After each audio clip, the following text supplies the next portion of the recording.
इस एपिसोड में दो तो तस्वीरें दिखाऊंगा, दोनों याद रखना, बहुत काम की तस्वीर है, कंफ्यूज मत होना।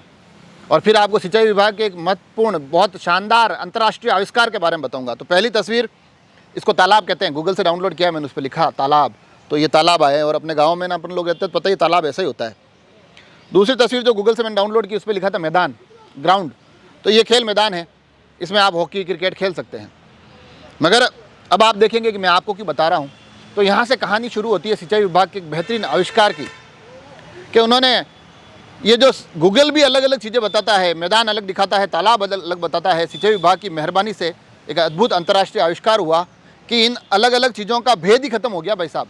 क्योंकि आप कुआरिया के जो दृश्य देख रहे हैं, ये दिख तालाब रहा है मगर है मैदान। तो ये जो मज़े का आविष्कार हुआ है, इस आविष्कार के पीछे बेशर्मी की बड़ी कहानी है, वो आप तक पहुंचाऊंगा। मगर उससे पहले मैं आपको यह भी बता दूं कि कुंवारिया के लोगों ने सालों तक ये सोचा होगा कि इस मैदान में हम सिर्फ हॉकी खेल सकते हैं, हम सिर्फ क्रिकेट कबड्डी खो खो खेल सकते हैं, मगर सिंचाई विभाग की मेहरबानी से अब इसमें वो तैराकी भी सीख सकते हैं।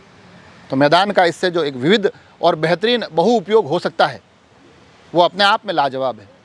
और इसके पीछे की जो बेशर्म कहानी है वो यह कि इन नहरों को लेकर लगातार लोग इनको सावचेत करते रहे। पानी की लड़ाई चाहे शहरी और ग्रामीण लोगों के बीच में हो, मगर वो लोग भी एक बात पर तो हमेशा एकमत रहे कि इन नहरों को दुरुस्त किया जाए ताकि पानी व्यर्थ ना बहे। मगर उसके बावजूद भी कभी चीज़ें दुरुस्त हुई नहीं।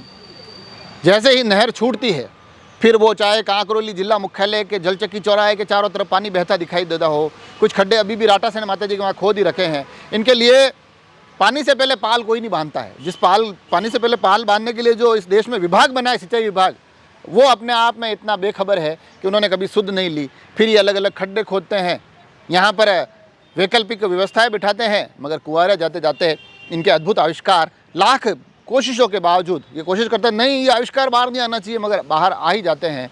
और फिर जो ये हालात हैं जिसमें कि व्यर्थ पानी बहता है और न जाने कितने मैदानों को वो तालाब बना देता है। और ये पीड़ा ये राजसमंद के हर एक व्यक्ति की है। शहर के लोग लड़ते हैं कि पानी बचाया जाए, ग्रामीण लोग लड़ते हैं कि पानी हमारे खेतों तक पहुंचाया जाए। मगर इन दोनों की तकरार के बीच में कोई ये नहीं चाहता है कि पानी व्यर्थ बहाया जाए। मगर नहरों के टूटे होने की कहानियाँ, इनके किस्से, इनकी शिकायतें ग्रामीण से लेकर शहरी लोग, पत्रकार, तमाम लोग सिंचाई विभाग तक बार बार पहुँचाते हैं।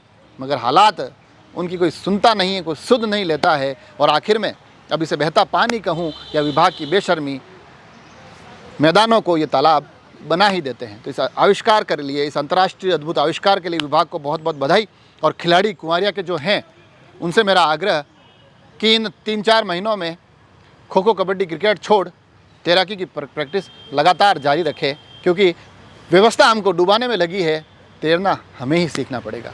जुड़े रहे राजसमंद एक्सप्रेस से। धन्यवाद।